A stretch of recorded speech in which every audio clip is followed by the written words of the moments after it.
Yeah. You know who really impressed me, and I've always been impressed by this young man, and is Matias.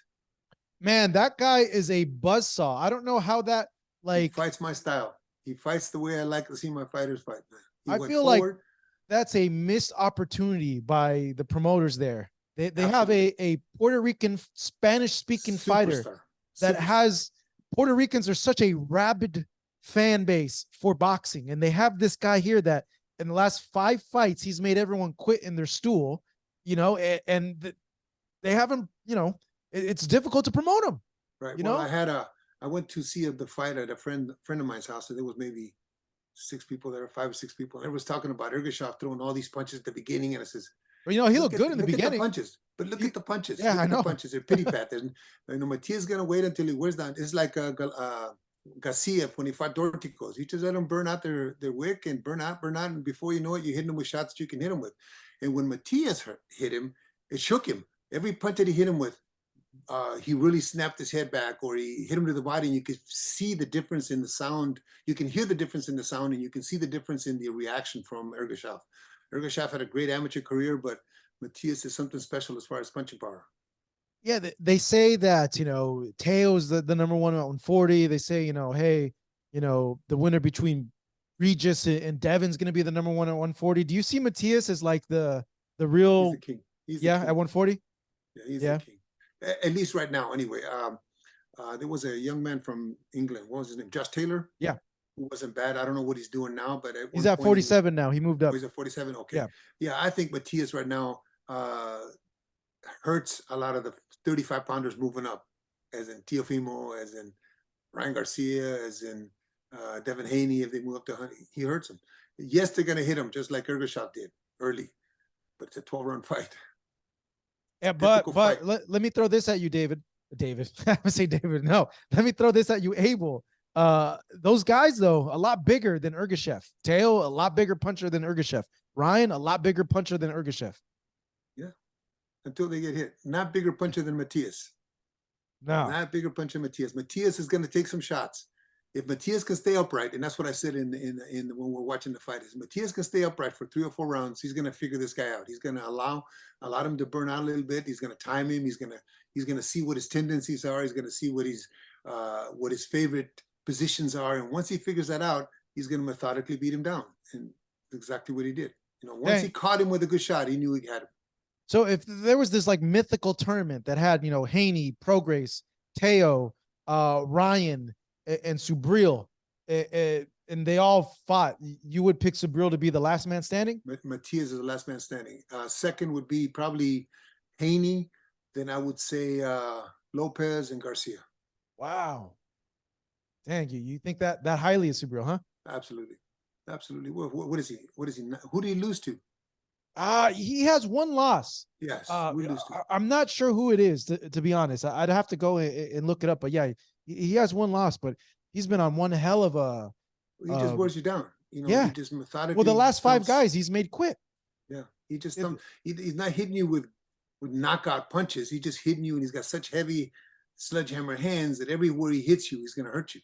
Yeah, they say when Lomachenko was doing that, they call him Nomaschenko. This is Nomas Matias. Jeez.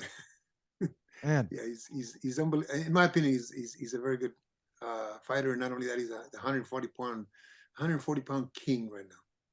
Well, speaking of 140 pounds, 2 fights coming up, Abel. One coming up December 2nd in Houston. Ryan Garcia making his return, first fight after his loss to Gervonta Davis, going up against Oscar Duarte.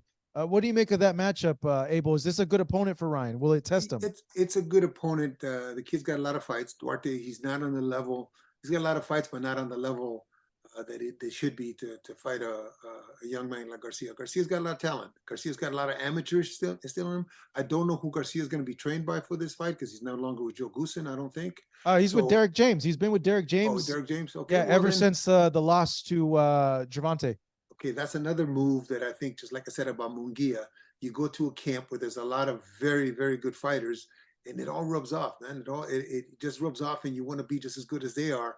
And if he's listening to Derek, and if he's in training camp, and he's actually training in training camp, and not as we heard from the Jogusin camp that he didn't show up all the time.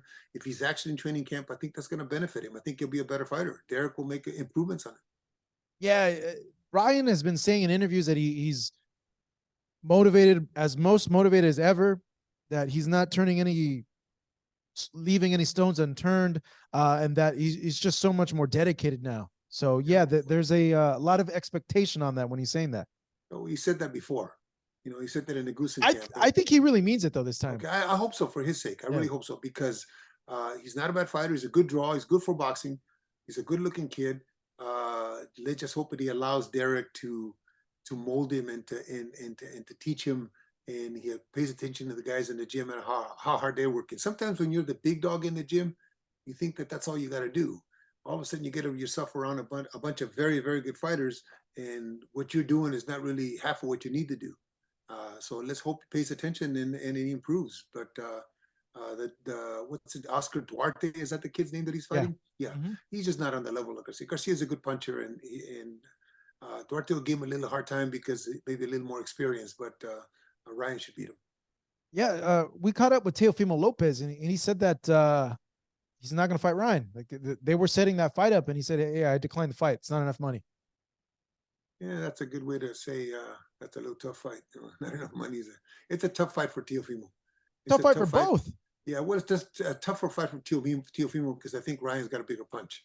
I think Ryan has a quicker left hook, faster. He's not as experienced as Teofimo, but he has a bigger punch. And I think Teofimo's style coming forward like that it's going to be difficult for him to avoid some of the shots that Ryan throws. And as in a Devin Haney would be a little different because he's more of a boxer, but Teofimo comes right at you. He's not gonna move away. So it's a difficult fight. So yeah, there's got to be money in it because it's got to be worth it. Fighting somebody like that than fighting, let's just say, a Haney or even Tank or Shakur somewhere where it's gonna be a little more money for him. Or Matias. Matias. Against Matias, he'd be in trouble too. No one's gonna want to fight that guy. Like I said, it's a lose-lose. Like it's a tough guy. He doesn't have a big name. He can punch like a mule. Like what? Why am I going to take this fight? Yeah, dangerous. And I think that, and I think that's what Teofimo may be looking at as far as Ryan is concerned. There's no upside other than a decent payday, but maybe not decent enough. I don't know, unless he's posturing for a bigger cut or a bigger amount of money. I don't know, Abel. A lot of people would see Teo as the favorite against Ryan, given how he looked against Josh Taylor. I think that Teofimo's style is made to order for Ryan, for the kind of puncher he is. He may not be the best boxer and the most experienced, but he can crack. He can crack. And I've never seen Teofimo knock anybody out like Ryan does. They don't react like Ryan's opponents do. Tank Davis had a lot of respect for him. I mean, he didn't hit him with good shots, but he had a lot of respect for him. Why? Because he probably felt at the beginning that this guy can hurt me. So Teofimo coming straight forward, that's a big puncher in front of him. Man, I want to see that fight. It's a huge fight, man. It's a huge fight, and I know people are going to get into arguments about who's going to win because, like I said, a lot of people would share what you just said right now about Ryan, but a lot of people would say, like, no, Teo, when focused, can beat any single fighter in that division when he's focused, when he's 110% not distracted at all. Okay, so turn that around and say Ryan, when he's focused, can beat anybody. That's a great fight. That's why I want them to fight, because I feel both of them will be focused. Yeah, I think that it's a good fight for both guys. It should be a good money fight for Teo, and obviously Ryan has a good following, so it's gonna be big money fight for him. But it's a difficult fight, and I'd make it a 55-45 for Ryan Garcia. That might be an unpopular opinion among some, Abel, but moving on to the other.